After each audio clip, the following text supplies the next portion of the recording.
Gravando.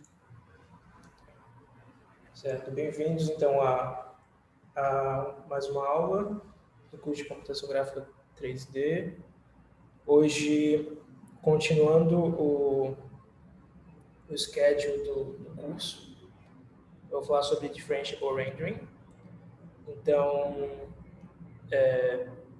pelo que eu sei, o Luiz falou sobre iluminação e rendering nas últimas aulas que ele deu. E hoje eu vou falar sobre um assunto um pouco diferente. É meio que a pegada de aprendizado dentro do conceito de rendering, e tem muita coisa muito recente sendo feita nesse sentido. Para quem não me conhece, eu sou Daniel Yukimura, eu sou doutorando no INPA também, e já fui monitor de curso de computação gráfica algumas vezes, e aí eu topei dar essa aula.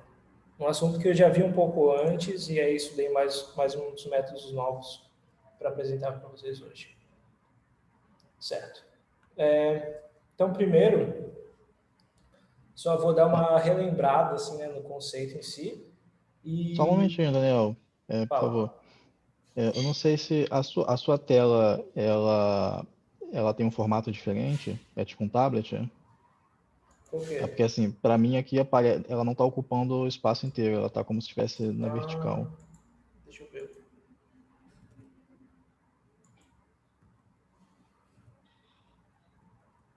Ainda bem que você avisou.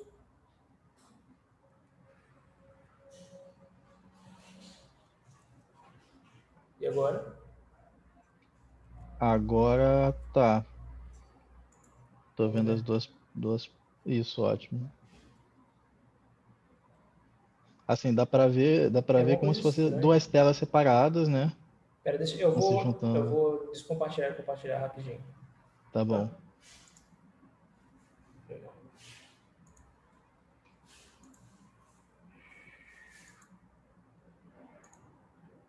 E agora?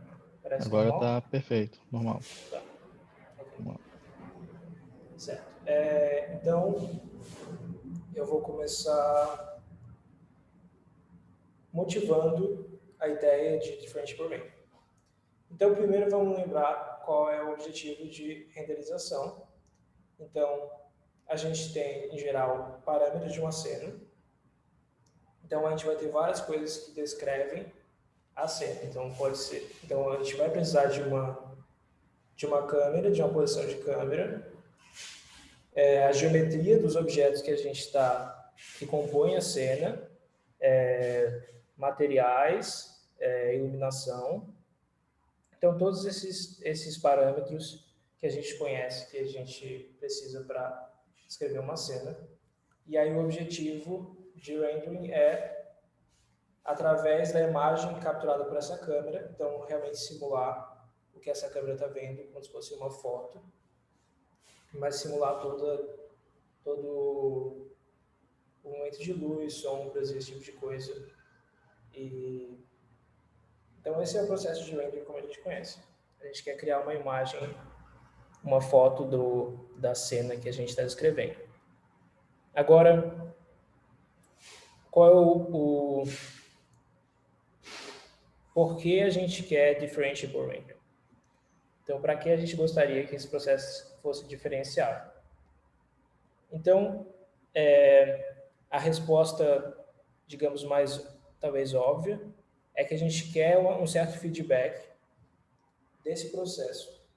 Então, a gente pode querer aprender alguma coisa, por exemplo. E como vocês provavelmente viram no curso ou em outras coisas, a gente precisa de uma estrutura diferenciável para poder calcular gradientes dos parâmetros e tal, e fazer um feedback nesse processo. Então, a gente poderia tanto querer ajustar o nosso processo de renderização, quanto até as entradas da cena. Então, a gente pode pensar em várias aplicações dessa ideia de renderização diferenciável. Então, tem o conceito de Inverse Graphics, que a gente vai ver alguns exemplos, mas é essencialmente inferir ou modificar alguma coisa nos parâmetros da cena a partir das imagens. Então, digamos que você tem uma imagem que está sendo renderizada pelo seu processo, mas aí existe uma outra imagem que é o objetivo que você gostaria de chegar. Então, você pode tentar ajustar os seus parâmetros da cena para que chegue naquela imagem final. E aí, para isso, você vai precisar da renderização diferencial, que seja diferenciável. Então, outros processos de otimização em si, então, o aprendizado, em geral, você vai precisar dos gradientes, e aí existem outros problemas que são basicamente também problemas de Inverse Graphics. Reconstrução 3D é um dos mais, digamos, importantes, tem muita coisa que tenta fazer, não só com Differentiable Rendering, mas com muitas outras técnicas, que tentam reconstruir uma geometria tridimensional a partir de imagens 2D. E também uma outra coisa que eu não vou falar muito, que não vou falar hoje, na verdade, mas existem também trabalhos que você pode estar interessado em aprender como renderizar ou melhor ou mais ou de uma maneira mais eficiente. Então, eu vou ter aqui Fast Rendering, que é uma coisa que o pessoal está tentando usar redes neurais e tal para tentar acelerar esse processo ou pedaços do processo de renderização. Porque a gente sabe que quando a gente faz iluminação global e Ray Tracing, esse processo de renderização, o custo computacional e o tempo que leva para renderizar alguma coisa, ele cresce muito, dependendo da qualidade que a gente quer atingir. Aí eu botei aqui uns exemplos, então só para a gente ver melhor a ideia. Então, o que eu estava falando de Inverse Graphics ou reconstrução 3D também, a gente poderia querer, dada a imagem de um coelhinho, reconstruir uma geometria, nesse caso, através de um mesh triangular, né? De uma malha triangular. E existem outras formas, por exemplo, esse trabalho aqui, ele é point-based, mas ele tem meio que uma renderização diferenciável e ele consegue aprender a fazer exatamente isso que eu falei, de reconstruir a partir de imagens. Então, aqui ele foi modificando, ajustando, né? Então, você começa com uma esfera e você vai ajustando ela até chegar na geometria que você gostaria. E esse é um exemplo mais clássico, que eu coloquei aqui só para lembrar que clássico, assim, 2009 já é mais ou menos clássico, nessa parte de reconstrução, talvez. Mas esse é o problema em que esse pessoal, acho que da Universidade de Washington, eles usaram imagens do Flickr para reconstruir cenas turísticas, basicamente. Então, aqui a gente tem o Coliseu de Roma, e eles têm muitos outros lugares. Então, o que eles fazem é eles analisam um monte de fotos de turistas, basicamente, ou de fotógrafos, do mesmo lugar, fazem matchings inteligentes, né, nas imagens, e assim eles inferem a geometria.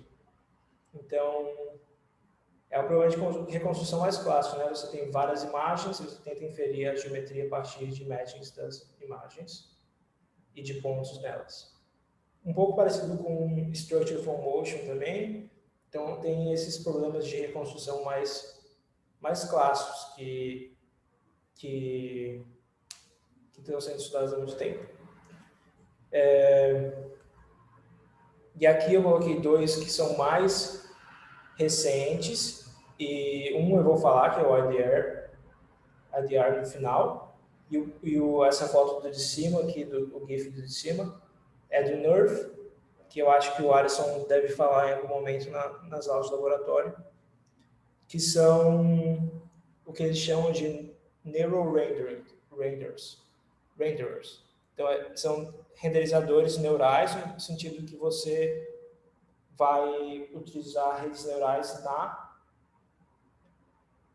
no processo de renderização.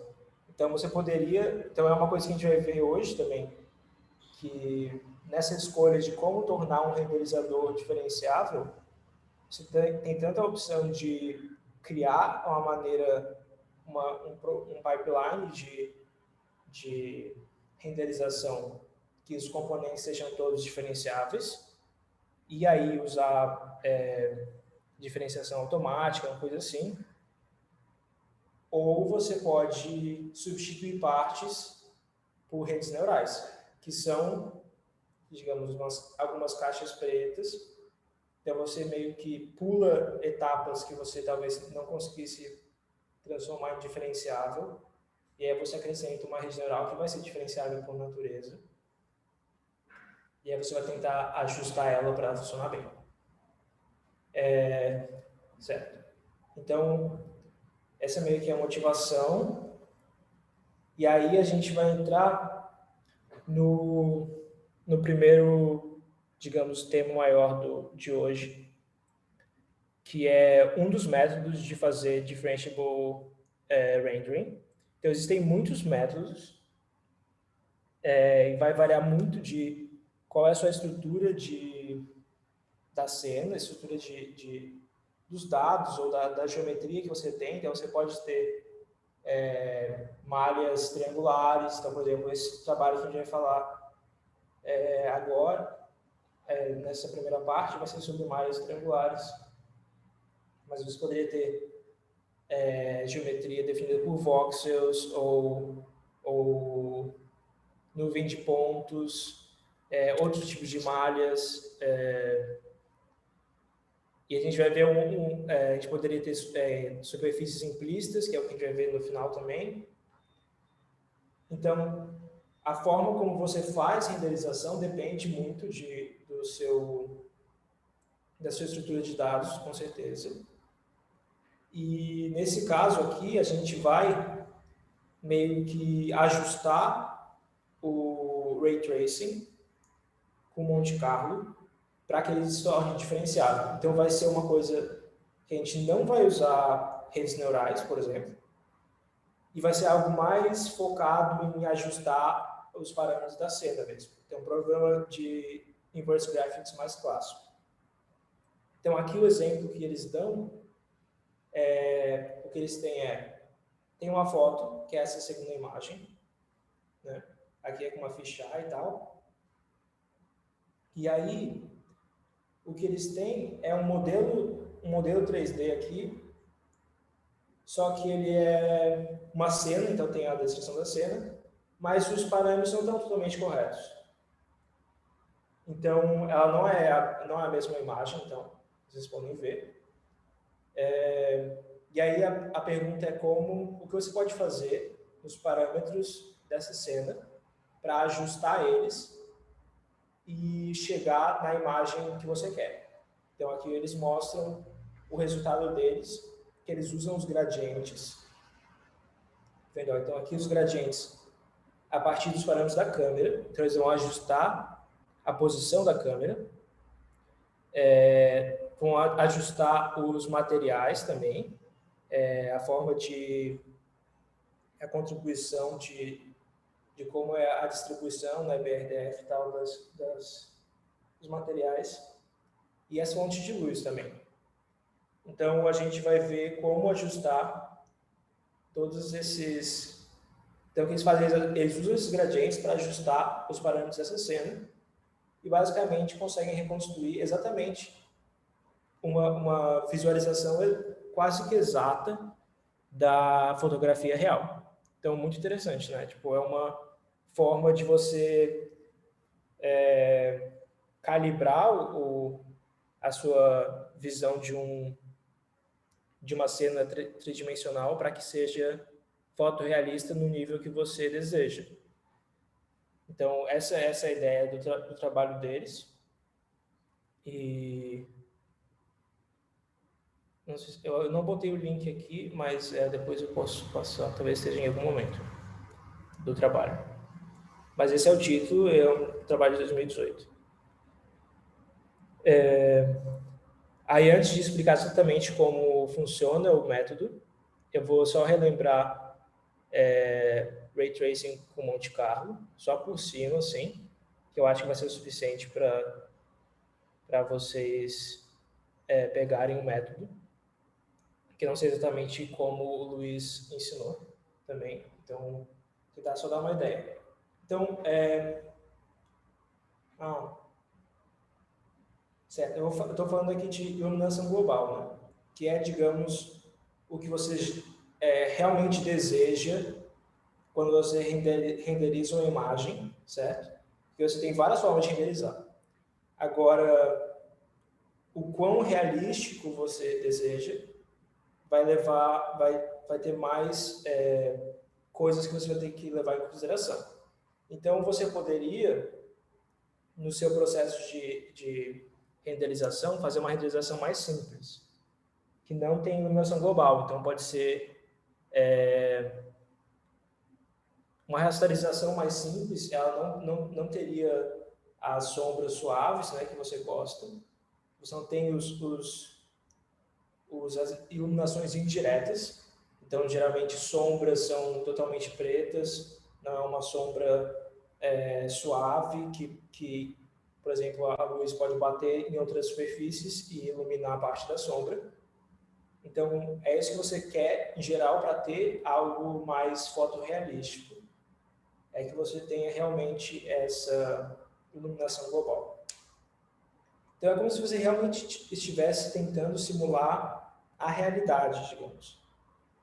Então, o que você quer é, para cada ponto que você está vendo, vai existir uma luminosidade que vai meio que emitir diretamente desse ponto. Então, se ele for principalmente uma fonte de luz, vai ser só esse termo de emissão aqui. Mas aí você tem todos os... Então, você olha para um ponto que você está olhando. Para cada ponto que você está olhando, você vai ter todos os pontos. Você vai ter a contribuição de todas a radiância que vem de todos os outros pontos da cena. Então, é como se você, de cada ponto, você teria que olhar para todos os outros pontos e saber o quanto que cada um contribui, que essa é o quanto que ele incide no ponto. E essa FR é geralmente nossa função BRDF, BRDF, e ela é meio que uma distribuição que geralmente leva em conta o material do ponto em que você está se focando, né, esse ponto X. Então, ela vai te dizer como ela distribui a iluminação que chega nela. Então, dependendo se for um material difuso ou que seja glossy. Então, tem vários tipos de distribuição que vão determinar como ele reflete essa iluminação. Certo? Então, essa é a equação de renderização, digamos, completa da iluminação global, que considera todos esses termos e que é em si, se você pensar, se vocês lembrarem, é uma equação que é uma integral que é muito difícil de ser calculada, porque ela é de uma certa forma recursiva. Esse LI tem basicamente a forma dessa própria equação. Então, ela é recursiva, né? Ela vai abrindo uma dentro da outra e nunca termina. Então, se você tentar calcular o problema exato, é impossível. Você teria que fazer esse cálculo de todos os raios que chegam infinitas vezes. Então, não é viável. Agora, qual é a estratégia para resolver isso? Então, uma das estratégias mais comuns é usar Monte Carlo, integração Monte Carlo. Então, eu não sei se o Luiz falou, mas eu vou falar rapidinho. é um método clássico para resolver um problema de integração. Principalmente quando você não... basicamente, você não tem como resolver de uma forma analítica, você não sabe quais são as funções de verdade, você sabe simular elas. Então, como que você resolve isso? Então, o que você faz é você pega emprestado resultados da probabilidade, basicamente. Então, o que acontece é que, ao invés de olhar para essa integral, a gente pode integrar sobre uma outra distribuição de probabilidade. Então, de uma certa forma, ao invés de você escolher, de você integrar em todos os parâmetros, você integra sobre uma distribuição. Mas por que eu quero fazer isso? O que acontece é que quando você tem, nesse caso de probabilidade, você tem um resultado clássico muito importante, que é a lei dos grandes números, que ela diz que se você sortear, ela diz que essa integral ela é aproximada por uma média da sua função aplicada em pontos aleatórios distribuídos por essa distribuição P. Então, P é uma distribuição de probabilidade, uma densidade.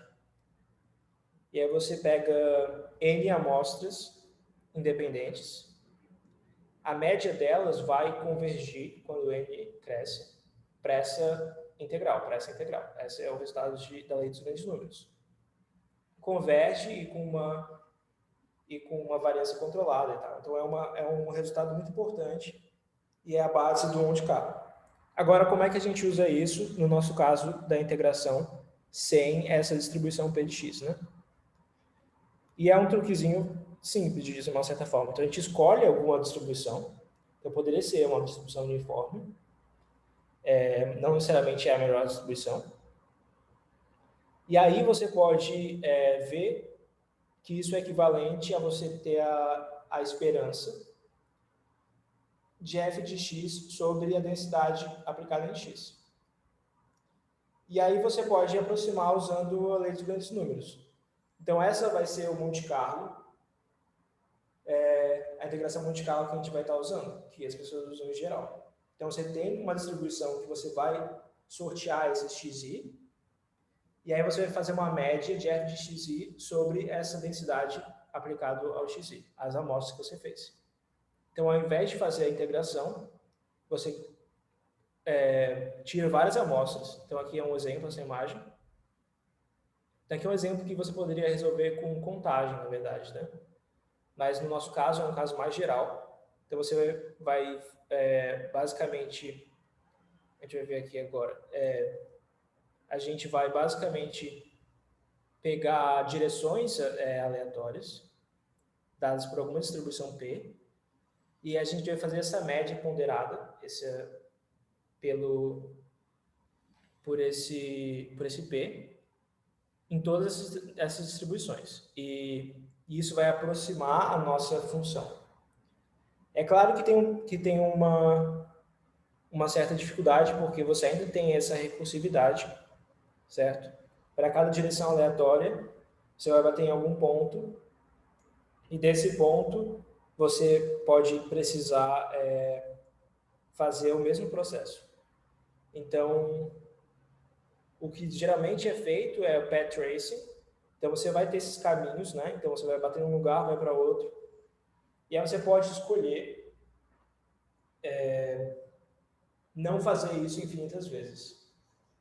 Você pode escolher fazer um número finito, por exemplo, 5 bounces, 10 vezes.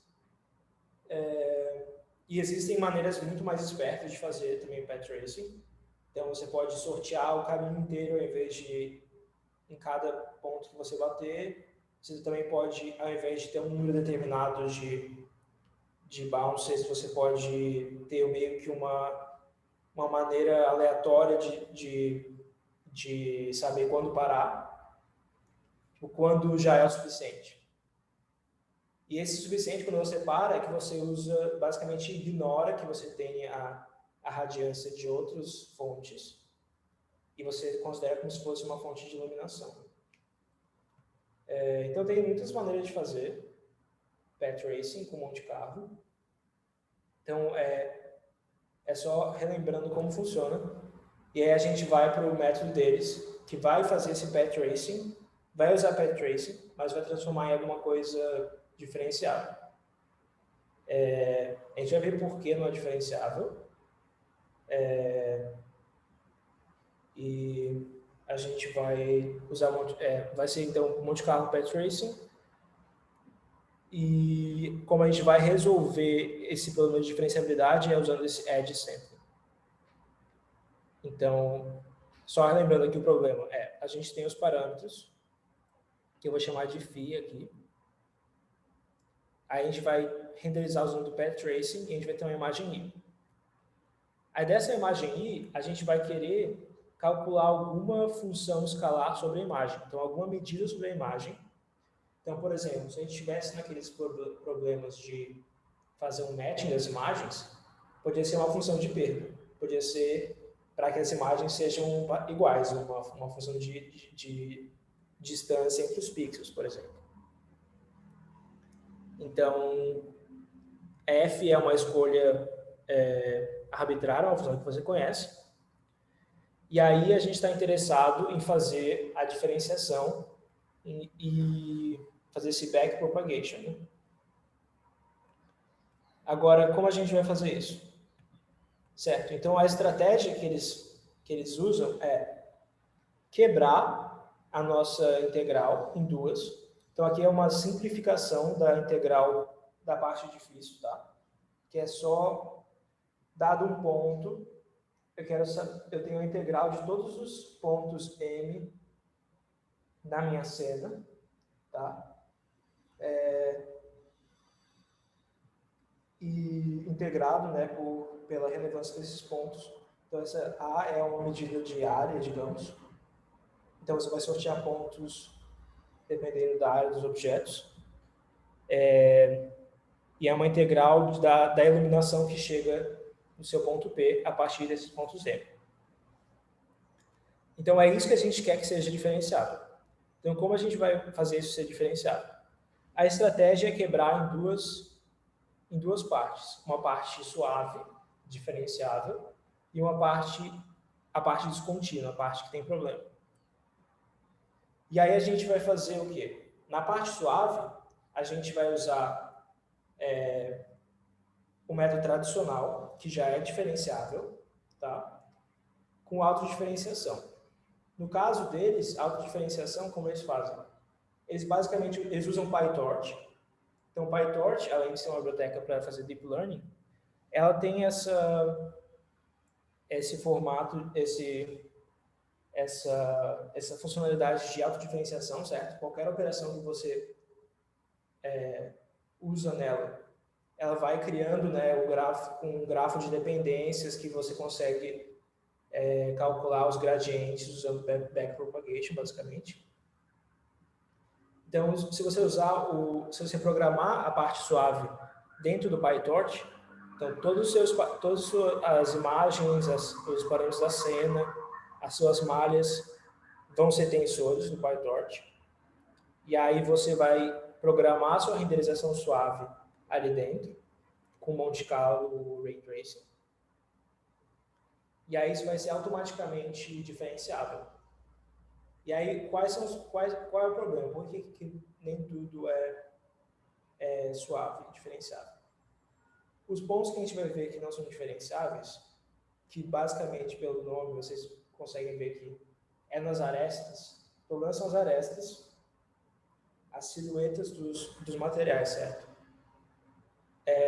Essas vão ser as partes não diferenciáveis. E faz sentido porque quando você olha para uma imagem, a maior parte das coisas é suave, contínua, e quando você tem objetos diferentes, eles cortam a imagem de uma certa forma, né?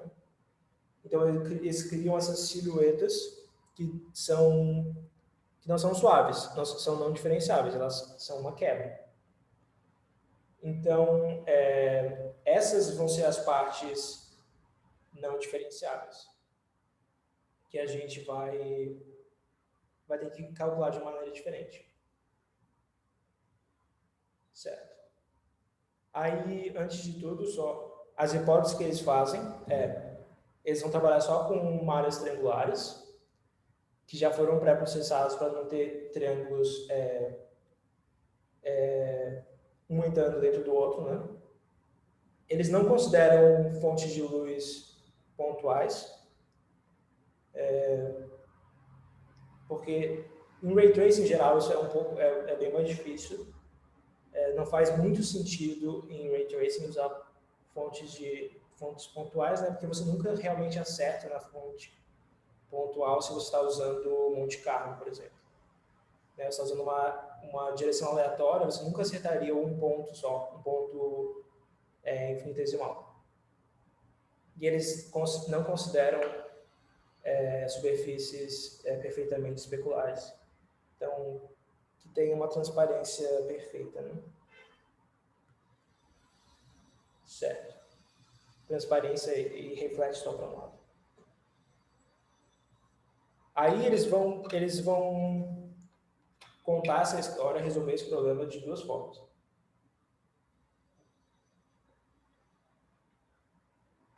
Então, eles basicamente, digamos que eles calculam mais para esse caso 2D, mas ele transfere muito bem para o caso 3D, que a gente vai ver também.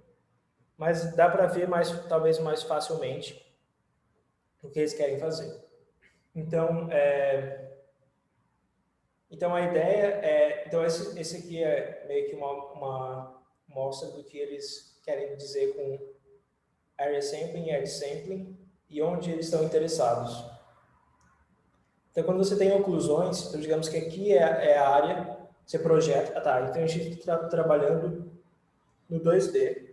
Então, digamos que a gente não está querendo fazer iluminação global e a gente está olhando as coisas projetadas. Então, a gente tem as malhas projetadas, então o nosso pixel vai ver certos triângulos sobrepostos. Agora, nas arestas desses triângulos, por exemplo, se eu estou movendo aqui, se a minha imagem vai ser um movimento, o que eu quero fazer a diferenciação, então eu vou ser obrigado a calcular a derivada aqui, que não é diferenciada, porque é uma coisa discreta. Então a ideia deles é quebrar numa parte que lida com esses casos que são suaves e quebrar no caso onde você considera só as arestas. Então aqui é uma forma como eles escrevem a cor que o seu pixel vai ter dado essa visão, né? Que você vai ter que integrar. Então você tem a radiância dos pontos, então agora x e y estão no plano, e você tem um filtro que vai compor esses pontos como você compõe o que você está vendo. Mas a gente vai meio que ignorar esse K e L, a gente vai botar como uma coisa só e vai fazer a quebra. Então, como é que a gente vai quebrar? Então, nosso objetivo é fazer isso, eu estou botando aqui tudo como F, e a gente tem os parâmetros, e a gente quer diferenciar em função de algum desses parâmetros. Então, pode ser câmera, geometria, material, o que for. E todas as continuidades acontecem nas arestas, como a gente discutiu, e muitos dos ajustes, eles fazem muito sentido ser nas arestas, né? Então, se você está movendo as coisas, você quer mover as coisas, por exemplo, translação, rotação e tal, as silhuetas que vão mover e ter realmente uma diferença que você quer considerar. Tá, aí agora vamos para como a gente vai fazer essa quebra e como a gente vai diferenciar nessas arestas. Então, para diferenciar nas arestas, o que a gente faz é o seguinte. A gente tem um ponto que a gente está olhando, um ponto na aresta. Então, a gente tem essa aresta. Digamos que a gente tem a aresta e a gente quer ver os pontos nela. Renderizar ela, a contribuição dessa aresta. Então, a gente vai pegar essa aresta e olhar para o plano, olhar para as duas partes do plano que são divididas pela aresta. Então, a gente tem uma parte aqui em verde, que é a parte superior, e a parte inferior. Então, a gente consegue dividir esse plano em duas partes, para cada aresta que a gente está olhando. E aí a gente vai olhar para essa nossa alfa aqui, vai ser a equação da aresta. No caso, se o ponto nessa equação for maior que zero, então a gente diz que ele está no segmento do espaço superior, e caso contrário vai estar no inferior, certo? Aí o que a gente vai fazer é a gente vai quebrar a nossa função f em dois pedaços. No pedaço que ela está olhando para a parte superior e na parte inferior.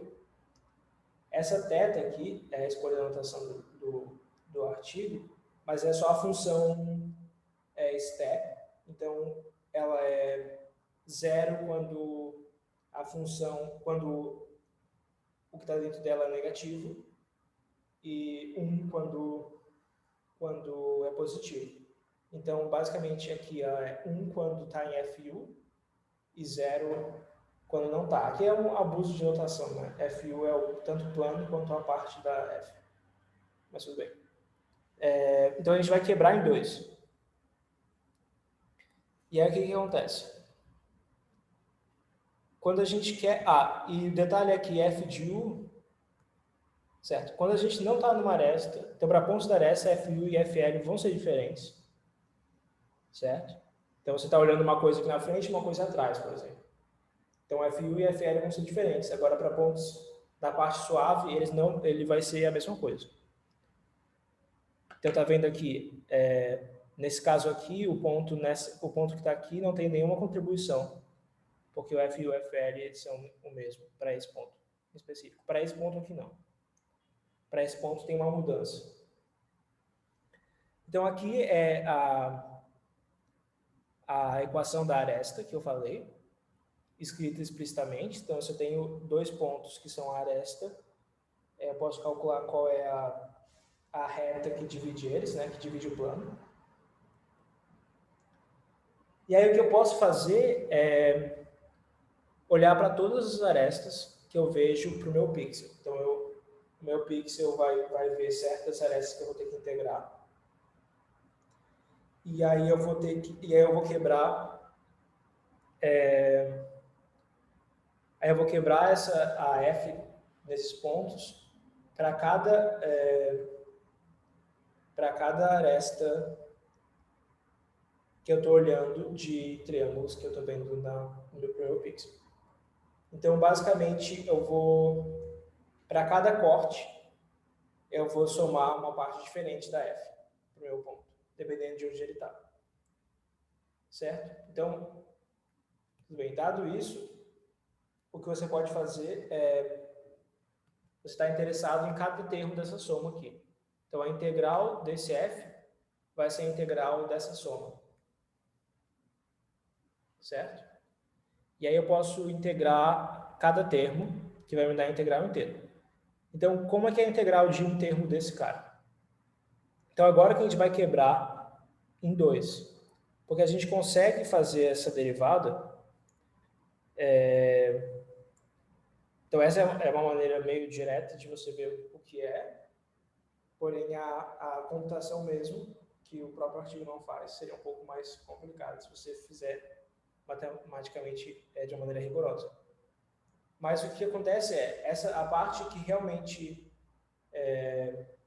Então, o que eu fiz ali é basicamente uma regra do produto, e a parte que está multiplicando, que está derivando a função step, vai se tornar uma distribuição delta de Dirac. Então, a delta de Dirac, né, é uma distribuição, não é uma função. Ela vai concentrar toda a massa em zero. Então, é tipo como se fosse infinito em zero, basicamente. Então, ela está concentrando toda a massa nos pontos em que αi é zero. E αi é a equação da aresta. Então, ela vai concentrar toda a massa na aresta. Então, eu basicamente quebrei o gradiente que eu quero numa parte que eu já sei como resolver, se eu tenho o gradiente da FI, e uma parte que tem a derivada na aresta mesmo. Então, ela vai ser uma integral sobre a aresta.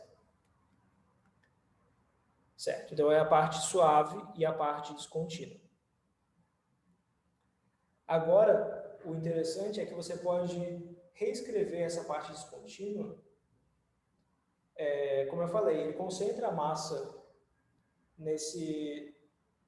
na aresta, ou seja, em alfa i igual a zero. Então, alfa i igual a zero significa que x e y estão na aresta. Então, é uma integral sobre a aresta. Então, você tem que fazer uma substituição de variáveis, certo? Para que isso aconteça de verdade. E aí o que você vai ter é isso. Então, eu tenho esse termo aqui está repetido, tá? Acho que não deveria ter esse delta alfa i aqui a mais. Então, é esse termo aqui, normalizado pela norma L2. Então, o que eu tenho aqui é o gradiente com respeito aos parâmetros, e aqui é o gradiente com respeito ao espaço, a x, y. Então, são um pouco diferentes, mas a vantagem é que o gradiente com respeito ao espaço, ele é explícito, porque a fórmula do alfa, a fórmula da equação da aresta, é explícita, a gente tinha ela aqui. Tá vendo? Então, a gente consegue diferenciar facilmente em x e y essa aresta, essa equação. Então, a gente tem quem são as derivadas. Eu não escrevi aqui porque não importa muito. E a gente tem, então, uma integral sobre a aresta.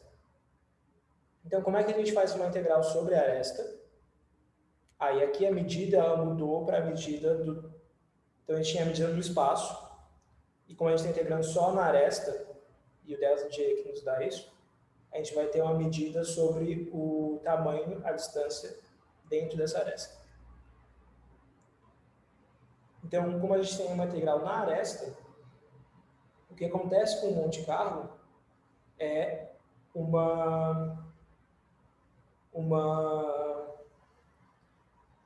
que acontece com o Monte Carlo é ele me dá uma integral, uma média de pontos amostrados dentro dessa aresta, certo?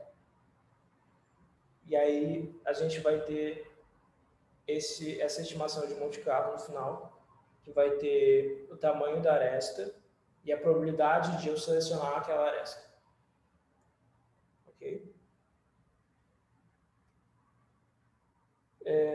E aqui tem o FU e o FL, que são das duas partes. Então, para um lado, eu estou olhando um triângulo, que vai ter propriedades da FU, e para o outro lado, eu vou estar olhando outro triângulo ou uma fonte de luz, que vai ter propriedades diferentes.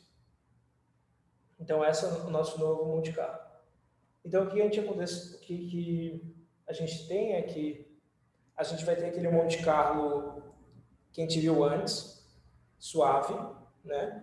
Antes do paper que eu mostrei. Tem um Monte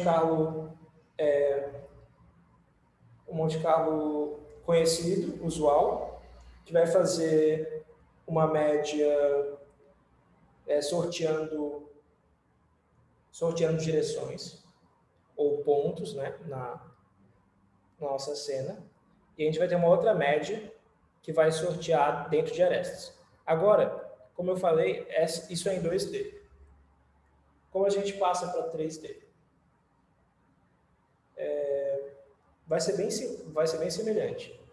E a ideia é parecida, a gente vai querer quebrar essa... Então, eu reescrevi aqui de uma maneira um pouco diferente. Então, o P é o pixel que eu estou olhando, que eu quero saber resolver aquela integral difícil das direções dos pontos que emanam luz nele.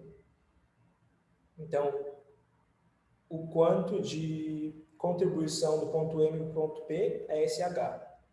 E eu quero integrar em toda a minha cena.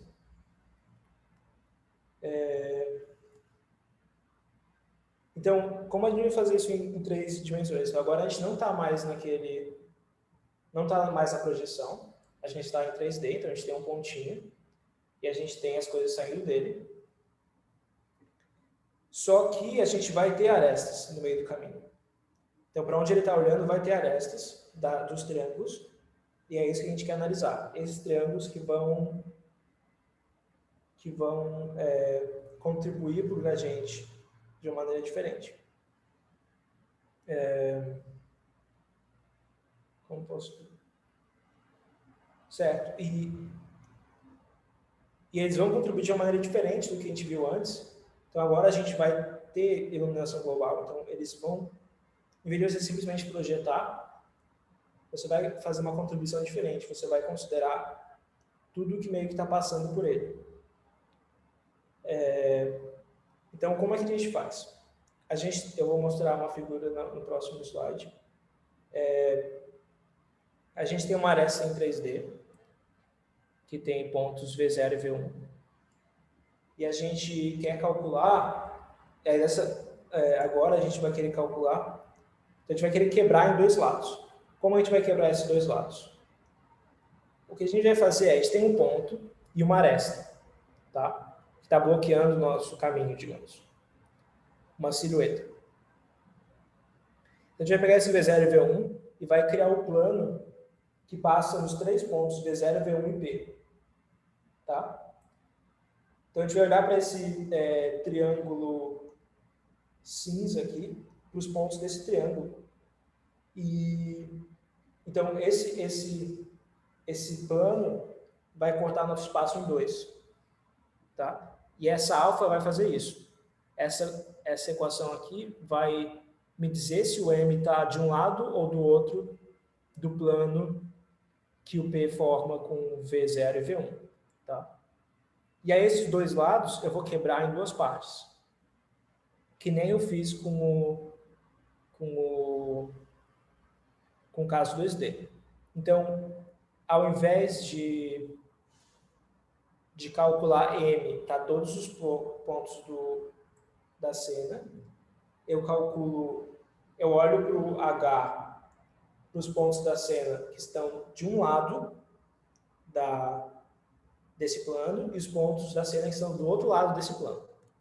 Tá? Então, eu estou separando e vendo a contribuição de duas maneiras diferentes. Aí, essa já é então, mesmo você faz a mesma coisa do que você fez para o 2D, você quebrou a sua integral em duas, tá? Tem a parte que você diferencia e você tem um delta de Dirac no alfa. Quando você reescreve a integral, você vai ter uma integral sobre esse plano que é definido por alfa PM igual a zero. Então, agora eu vou estar integrando nos pontos desse triângulo cinza claro aqui. Então, eu vou estar interessado nos pontos desse plano. E essa vai ser a minha integral que eu tenho aqui, que é parecido com a outra, né? Tem aqui uma normalização com uma derivada que tem a ver com o ponto no espaço. E aí eu vou ter uma correção, que é essa fração aqui, tá? E essa correção é um pouquinho difícil de entender, mas a maneira como eu vejo é o seguinte: você tem a normal da sua superfície. Então, você tem a sua superfície e o M está na superfície. É o ponto que você está vendo a contribuição dele. Então, você olha para a normal que tem nesse ponto. Mas, quando você faz a sua integral, você tem que, basicamente, projetar ela na aresta. Aí, quando você faz a projeção na aresta, você tem que corrigir a normal, de uma certa forma. Então, você tem a normal no ponto M, a normal no espaço H, e aí você tem essa correção que é dada por essa inversão aqui. E essa sigma linha aqui vai ser basicamente a distância na aresta mais do ponto projetado. Então, M projetado na aresta e a distância lá dentro. Então, você está meio que projetando quando você faz esse cálculo. Certo. E você tem essa correção. E aí, com isso, você pode fazer... eu acho que eu não botei aqui. Certo. E aqui você pode fazer Monte Carlo de novo, né? Nesse caso, o M, em geral, você vai parametrizar ele de uma certa forma. E aí você vai fazer Monte Carlo nesse mesmo cara. E aí tem um...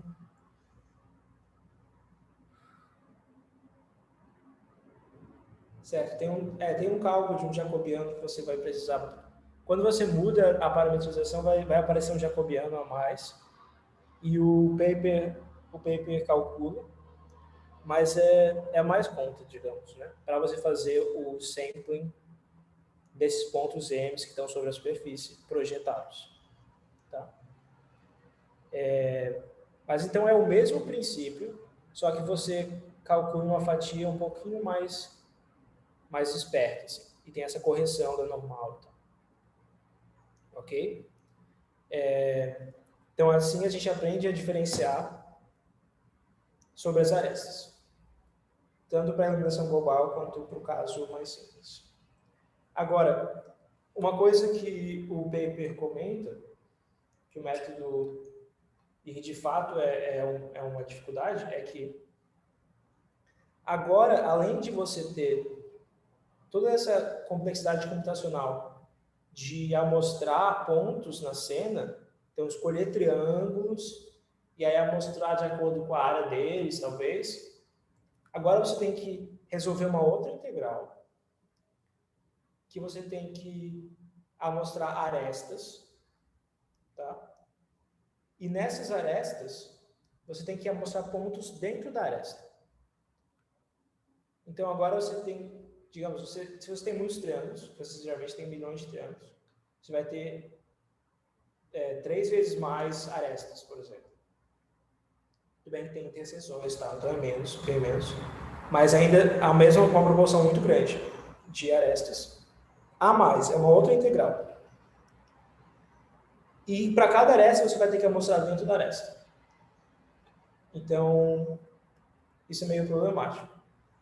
Mas o detalhe é que a maioria dessas arestas que você não vai realmente, assim, é uma perda de tempo você pegar e amostrar todas as arestas.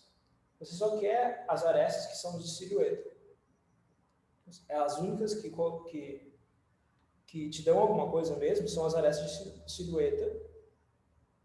E mesmo as de silhueta, às vezes, elas não têm uma contribuição interessante. Então, a ideia é essa, dependendo do ângulo e tal. Então, você quer amostrar de uma maneira inteligente. Então, como é que você vai fazer isso? Como é que você vai amostrar as arestas? E dentro das arestas, é isso, né? Tipo, mesmo que você pegue uma aresta, dependendo do material, vai ver nem todos os pontos nessa aresta são interessantes. Também vai ver você não vê toda a aresta. Vai ver você vê só um pedaço do seu pixel. Então, vai ver você não quer amostrar dentro da aresta inteira.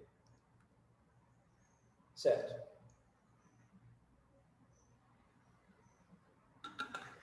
Então, primeiro a gente fala sobre edge sampling. Eu só vou falar porque eu também não dar muitos exemplos. Mas é só como você faria para fazer isso de uma maneira eficiente. Então, eles fazem uma amostragem, digamos, hierárquica. Então, eles vão ter 2 tipos de arestas. Então, arestas que só tem uma face, então elas são meio que soltas, né? Elas não são uma dobra, tem uma face só. Ou então que você não quer fazer smooth shading. Então, se por acaso você tem uma aresta lá especial que você não quer calcular de uma maneira fazer smooth shading nela, então você coloca ela dentro desse cara aí. Então, digamos, mais simples, né? São as arestas mais simples. E o 2 é todo o resto das arestas. E aí o que você faz você vai fazer uma... Eu queria escrever errado. Você vai fazer uma estrutura hierárquica geométrica, por volume, basicamente, né? Então, você vai fazer uma para o primeiro conjunto, que vai se basear só nas posições das arestas, das duas arestas, né? Dos dois pontos da aresta. E o outro conjunto, digamos, mais complexo, você vai ter essas posições e também vai ter as normais das faces. Então, você tem uma aresta e tem as duas faces. No caso 2, você tem duas faces. Você vai também ter as normais. Então, você pré-calcula essas hierarquias, né? E aí o que você vai conseguir fazer você vai também salvar umas direções cônicas e tal, que eles explicam.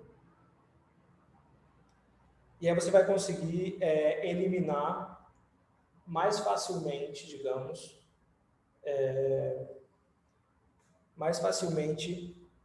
arestas que não são de silhueta.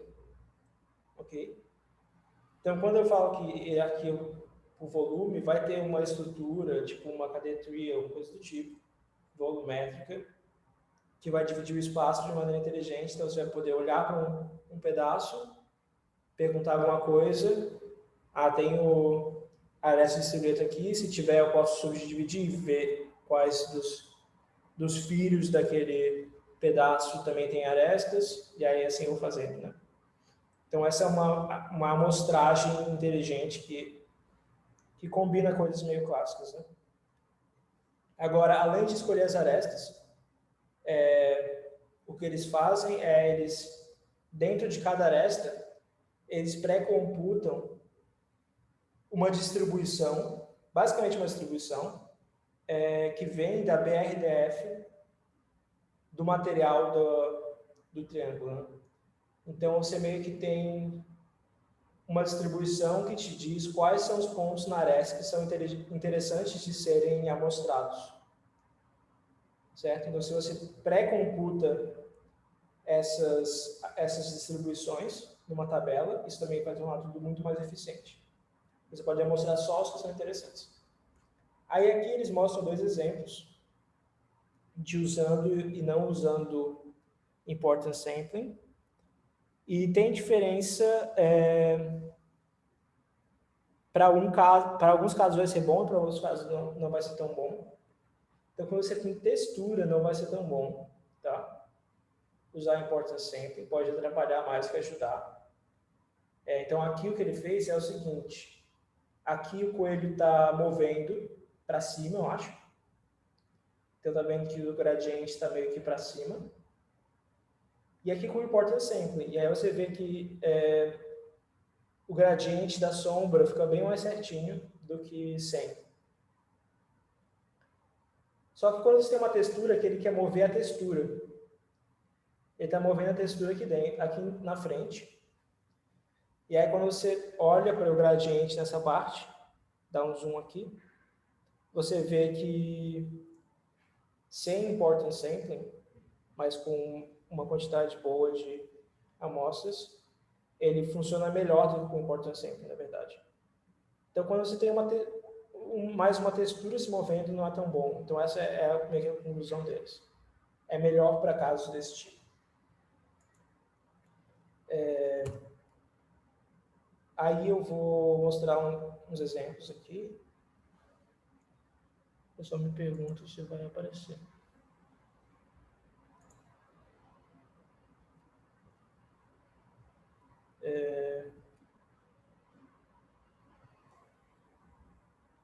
Vocês estão vendo essa página? Não sei se tem alguém que pode me responder. Sim, tem a página com triângulos. Com exemplos. E tem Sim, estou vendo. Tem GIF, né? Tem animação. Isso. Então, aqui são vários exemplos do trabalho deles. Então, tá vendo? Ó, começa de uma forma e você quer chegar em outra forma. E aqui é o resultado final. E aí eles mostram o movimento, digamos, do triângulo indo de um lado, de uma inicialização para outra. Então, começa de um lado e aí ele se ajusta. O tamanho dele se ajusta mesmo, né? E aqui tem vários outros exemplos. Você pode ver as coisas se movendo bonitinhas. E tem os exemplos aqui você tem esse objeto aqui, você tem esse objeto, você quer transformar nesse objeto. Aí você pode ver aqui como ele vai mudando a posição da câmera e o material. Tá vendo? Então é bem interessante. Você pode ver ali do coelho. Você está com o coelho aqui, você quer que o coelho desça e fique aqui. E aí você tem aqui o coelho se movendo pelo processo de otimização. Então você está basicamente otimizando a posição da geometria dentro do espaço. Tem outros exemplos aqui da posição de câmera nessa estrutura aqui. Você começa aqui, você quer chegar aqui, e aí ele aprende. Então, vários resultados legais desse negócio de Inverse Graphics. E eles também fazem um exemplo interessante, que eles fazem essa coisa de exemplos adversários. Não sei se o pessoal conhece bem, mas exemplos adversários é algo que foi notado já há algum tempinho sobre redes neurais, é que elas são muito boas, mas não é muito difícil enganar uma rede neural. Então, se a rede neural é treinada em um certo conjunto de dados, você pode adicionar um ruído esperto que vai fazer com que a detecção da rede neural mude muito. Então, tem vários exemplos lá de você tem um gatinho, aí a rede neural sabe que é um gatinho, mas aí você muda uns pixels assim que você nem consegue ver a diferença na imagem, mas aí a rede neural vai achar que é um sapo, alguma coisa assim. Você consegue encontrar fazendo fazendo um processo de otimização mesmo. Porque como a rede neural propaga muito esse erro, esse ruído, então se você fazer um ruído esperto, ela vai propagar de uma maneira a digamos, confundir a predição. E aí o que eles fazem é eles modificam, meio que dão uma entortada ali no sinal de parada e mostram que eles conseguem fazer com que a rede neural pare de identificar como sendo um sinal de pare, por exemplo. Então, você consegue otimizar aqui geometricamente, não há nenhum ruído, você consegue realmente fazer uma modificação, fabricar alguma coisa se você quisesse, que confundisse a rede neural. Certo. Já falei bastante, eu acho. Então, essa foi a primeira parte que falou sobre renderização diferenciável, e eu acho que dá para já ver muita coisa do que isso nos permite fazer, né? Dado que o nosso processo de renderização é diferenciável, a gente consegue fazer processo de otimização de aprendizado para resolver vários problemas interessantes. E aí eu vou falar um pouco, no caso vai ser um pouco mais rápido, de outros métodos que também são renderizadores diferenciáveis, mas um pouco mais recentes talvez, e um pouco mais focados também no problema de reconstrução. E aí, no caso, a gente vai usar outra... Então, eu estou mudando aqui de assunto, basicamente. Ainda é renderização diferenciável, resolve problemas parecidos, mas agora a gente vai usar redes neurais, por exemplo. Tá? Então, vai ser outra ideia, mas no mesmo conceito. Então, aqui, naquilo que eu falei, você pode ter vários tipos de estruturas de dados, pontual, meshes, voxels e tal. E aí tem esse conceito de funções implícitas. Então, a gente vai estar usando uma representação implícita e a gente vai ver um pouco o que é interessante. Então, o que é interessante numa função implícita é que ela pode ser vista como uma rede neural. Então, o que é uma função implícita? Uma função implícita, você pode ver aqui como uma função de decisão, digamos que ela pode ser que nem da ARES, né, que a gente viu que dividia o plano. Só que agora a superfície em si é uma função dessas. Então, dentro da superfície você vai ter um valor. Digamos que dentro da superfície é menor do que zero e fora da superfície é maior do que zero. Por exemplo, esse é o nosso exemplo que se compara com o das arestas. Aqui vai ser basicamente uma função que te diz a probabilidade do ponto na cena está dentro da superfície, está na superfície ou está fora da superfície. Então, se você tem essa função, você pode aplicar em todos os pontos da cena, todos os pontos do espaço. Não é uma coisa que você vai fazer de verdade, mas você pode aplicar em todos os pontos do espaço. E aí reconstruir a sua superfície, seu objeto. E aí o que a gente faz é a gente vai olhar para essa função que a gente não conhece como uma rede neural. Então, se a gente conseguir aprender essa função, a gente vai ter a estrutura geométrica como uma função implícita do objeto. Aí, eu vou mostrar dois exemplos, meio rapidinho, porque já está mais ou menos no tempo. Exemplos de como usar isso, de como isso é aplicado. Então, esse exemplo aqui, que é bem interessante, dado uma imagem, será que eu consigo reconstruir, só por uma imagem, reconstruir uma estrutura geométrica que represente o objeto nessa imagem, uma imagem 2D? Então, será que eu consigo, nesse caso a gente vai usar essas funções implícitas para tentar fazer isso. Aprender uma função implícita, dado uma imagem em duas dimensões, em 2D. E como a gente vai fazer isso, né? A gente tem ali essa função implícita. Se a gente tiver um processo de renderização diferenciável, a gente pode ter essa imagem e a gente pode olhar para a imagem, comparar com a imagem 2D que a gente tem e tentar ajustar os parâmetros da nossa função implícita até que a renderização dela dê igual a esse carro aqui, certo? Então, é meio que essa coisa inversa, mas os parâmetros, em vez de ser os pontos de uma malha, são os parâmetros de uma rede neural, que te dá a função implícita. Certo? Então, qual é o pipeline desse trabalho? É o seguinte, você pega a imagem que você quer, você vai transformar numa condição, então você vai meio que passar por uma rede neural que vai transformar para uma representação, digamos, mais simples, num vetor, por exemplo. Então, é meio que te dá a estrutura, dá um hint sobre o que você quer predizer, tá?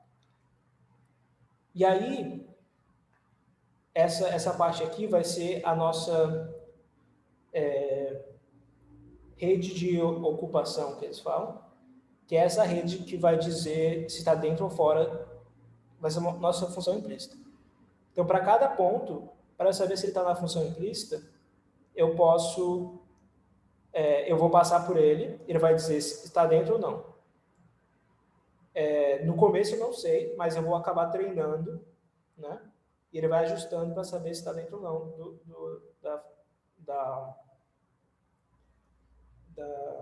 da superfície. E aí o que eles fazem também é eles adicionam uma outra rede neural que me dá a cor, me dá a textura do objeto. Então, além de eu estar reconstruindo a geometria, eu vou estar reconstruindo a cor também.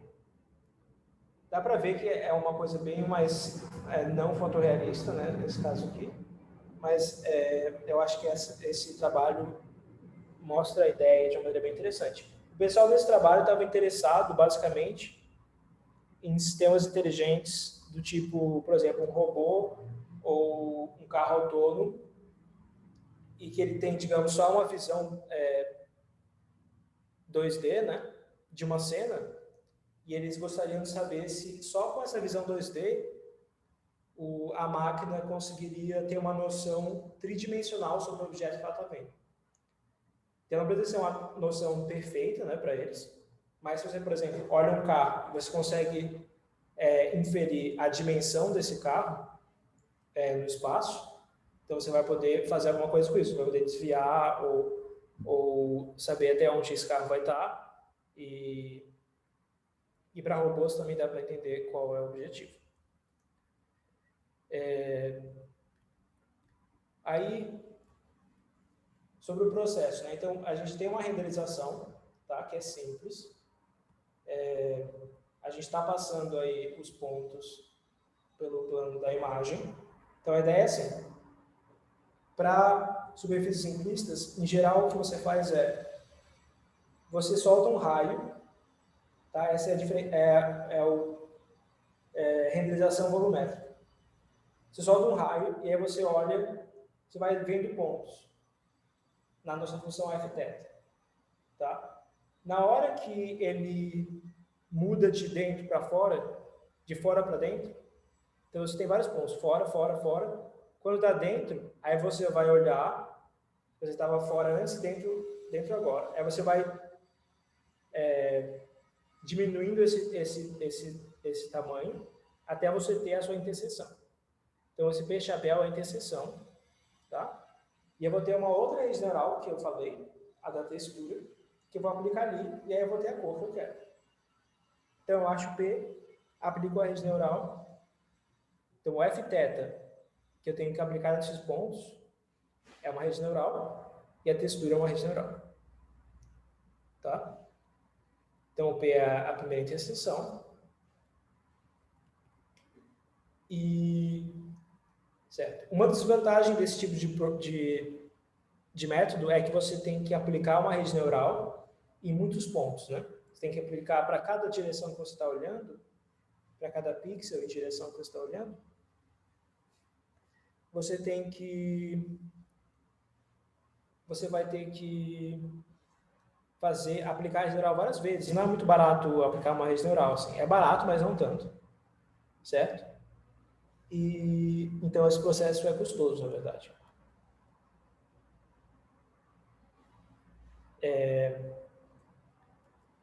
E aí, por que é diferenciável?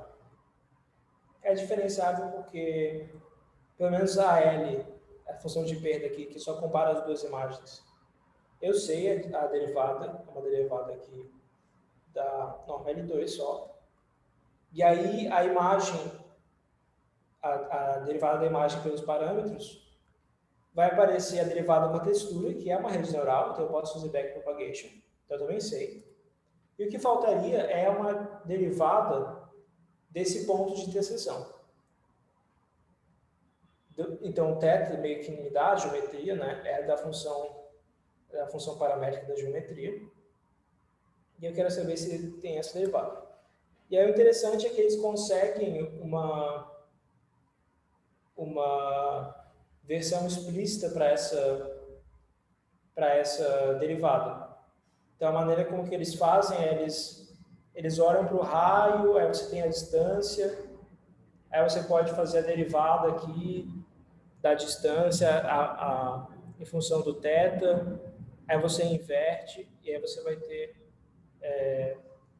meio que a função da f-θ em função do d.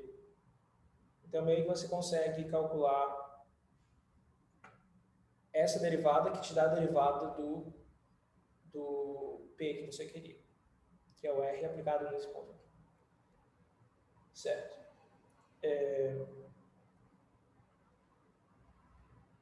Então, você consegue calcular, então ele é diferenciado. E os resultados são bem bonitinhos, assim, você consegue reconstruir bastante coisa, a estrutura, as normais, textura e tal. Então, o interessante é que você consegue aprender isso sem uma supervisão tridimensional. Então, essa é uma outra coisa interessante desse trabalho, porque os trabalhos anteriores, o que eles faziam você tinha uma rede que definia uma função implícita de um objeto, por exemplo, esse aqui. E aí, para treinar, você tinha que comparar com um objeto tridimensional de verdade. Você não renderizava ele, você comparava com o que você gostaria. Então, você meio que está aprendendo a função implícita de algo que você já sabe, de uma certa forma. Só que talvez através de uma malha, por exemplo. Então, você comparava de uma maneira tridimensional. Aí o que eles fizeram eles transformaram a perda, então a perda era tridimensional antes, comparava a função implícita com um modelo tridimensional. O que eles fizeram? Eles renderizaram essa função implícita e moveram a perda para o espaço do exemplo, o espaço da imagem. Então, eles moveram a perda para a renderização. Então, se o processo de renderização é diferenciável, você consegue fazer essa perda e aí ainda assim ajustar os parâmetros da função implícita. Certo? E aí, então esse é outro exemplo de como usar uma renderização diferenciável. Nesse caso, essa renderização volumétrica, então, um pouco diferente do que a gente viu. E aí, esse é outro trabalho. É um pouco mais esperto, assim. Esse também olha para a renderização. Então, vai usar a renderização diferenciável. E o que eles fazem aqui o problema é dado uma coleção de imagens 2D, reconstruir a geometria e a iluminação, certo? E os materiais de iluminação que você tem ali. Então, digamos, o problema mais completo, a versão mais completa do que a gente acabou de ver, né? Isso é uma reconstrução com mais detalhes. E aí vai usar basicamente, eu vou transformar todo o processo de renderização de iluminação global, essa é a ideia, numa rede neural, e torcer para que dê certo. Então, qual é o problema, né? É o Multi-View 3D Surface Reconstruction, então, reconstrução a partir de múltiplos views da cena. E o que a gente quer dado um conjunto de imagens 2D, eu quero inferir a geometria do objeto, a aparência, então as funções BRDF e tal, dos materiais e as condições de luz e também a posição da câmera. Tá?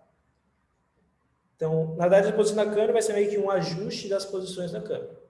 Então, você não precisa nem ter informações perfeitas sobre a câmera, mas uma das condições do trabalho deles é que para esse conjunto de, como eu botei aqui, com uma posição de câmera não muito precisa, tá? Então, existem muitos métodos para achar a posição de câmera.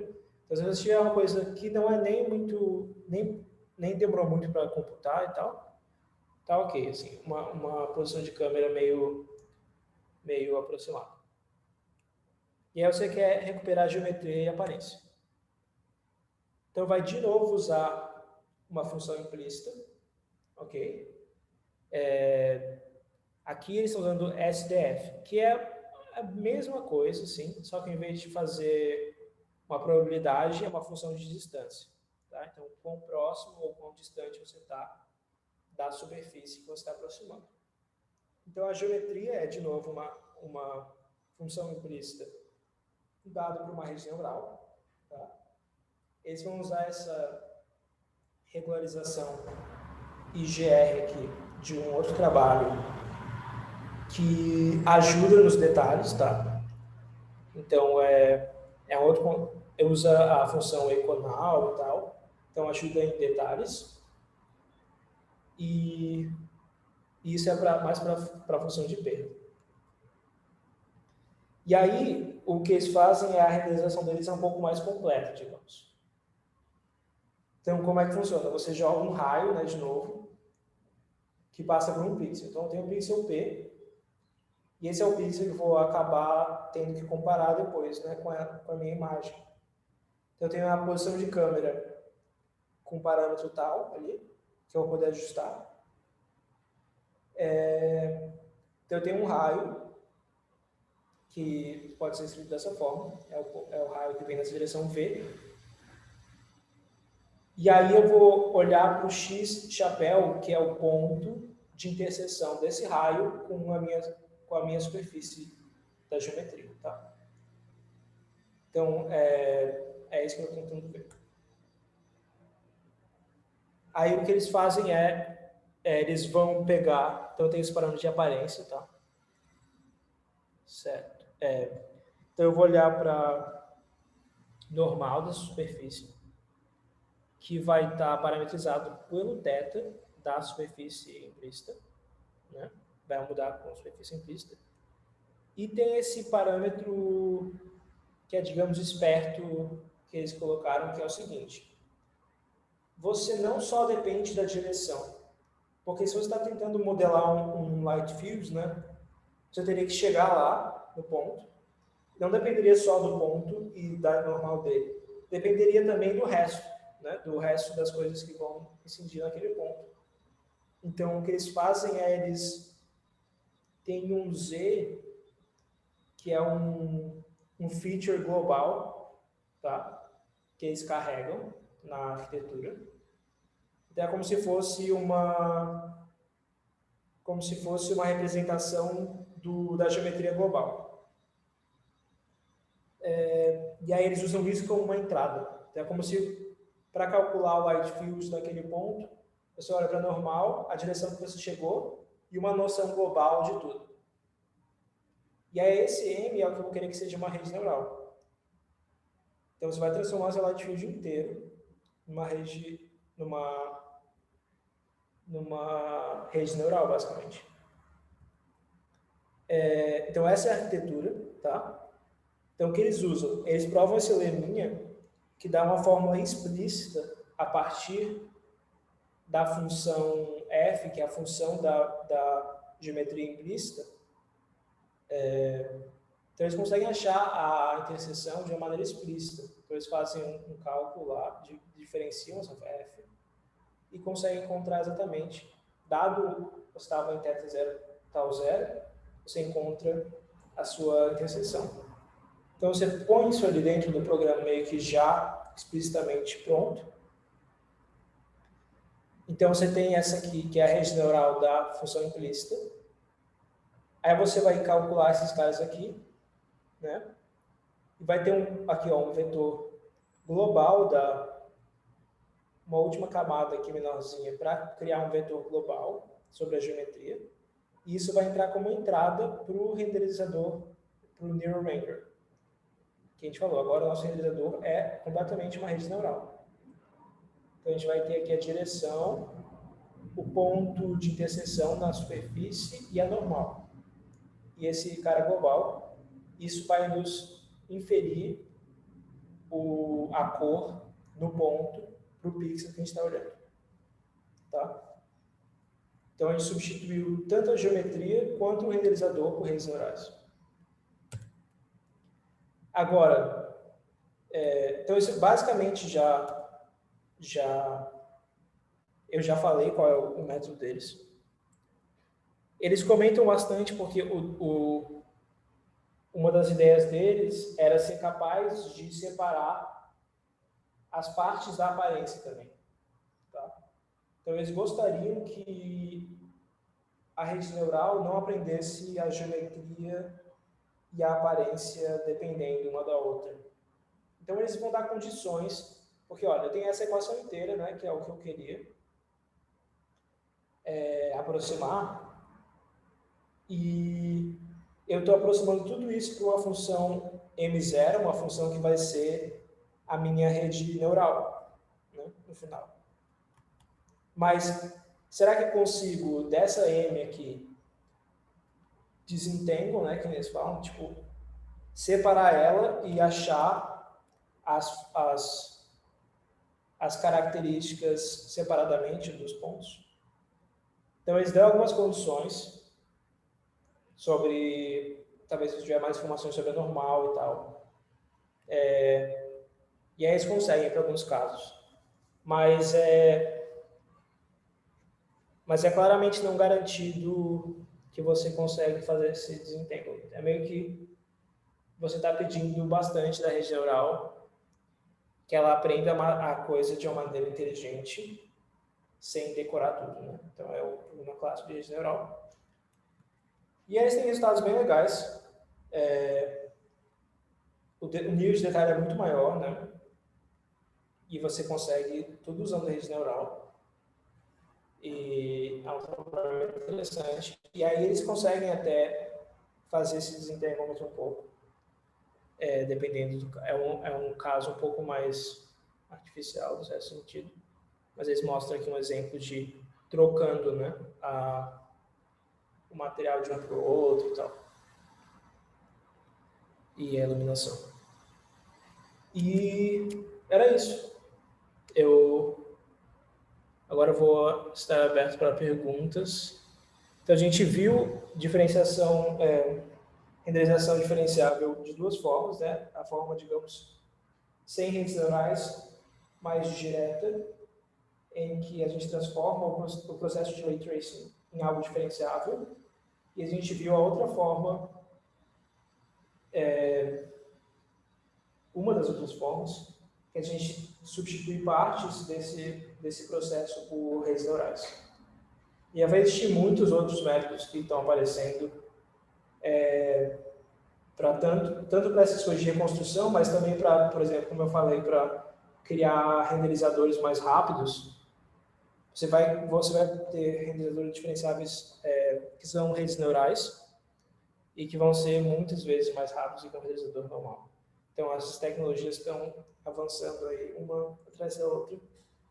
E então é um aspecto interessante de falar. E o Alisson deve falar sobre NeRF, eu acho que no próximo aula de laboratório, então vai ser bem interessante. Talvez, desses assuntos semelhantes ao que eu falei, o mais trending, assim, agora, né? Todo mundo está achando o máximo. E, de fato, é muito, muito poderoso, muito interessante. Então, é legal que vocês vão ver isso aí. E é isso. Valeu, pessoal.